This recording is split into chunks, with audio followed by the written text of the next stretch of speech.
Hindi. Ha? Hindi. 24? Hindi rin. Ano? Eh, kung anong oras gusto ko? 8:50. Oh, eto na. Abante na tayo mga kaibigan.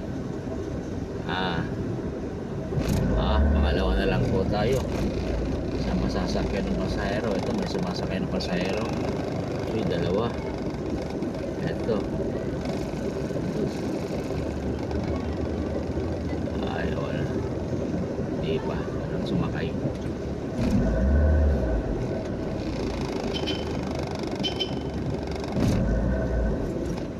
Ayan. Tayo ng bungad mga kaibigan. Habang tayo naghihintay ng pasahero. Ayan po.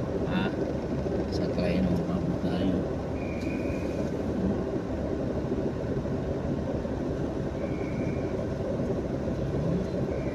Daming sasakyan sa labas po. Ang tindi ng traffic po mga kaibigan.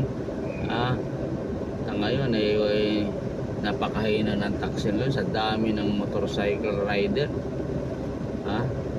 Dati pinaggagawa ng taxi, ngayon po mga kaibigan ay wala na. Dahil sa sobrang traffic, puro motor na ang sinasakyan ng mga pasahero. So wala tayong magagawa. Pinayagan ng gobyerno ng motor. Kayo may na-aksidente niya na motor. Yung isang kasamahan nga ng asawa ko na-disgrasya ng motor kanina.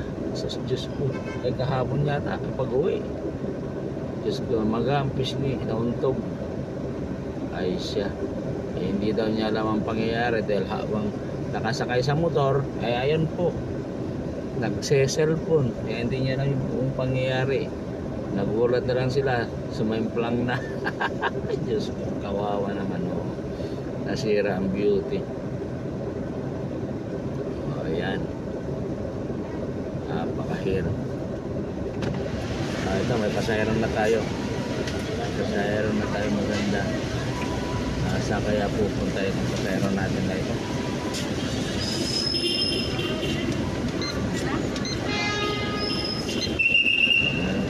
Ay, pasahero na po tayo.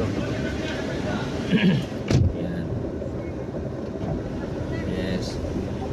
Magandang hapon po, madam. Magandang hapon din po. Saan po kayo pupunta, madam? West Baler, sir.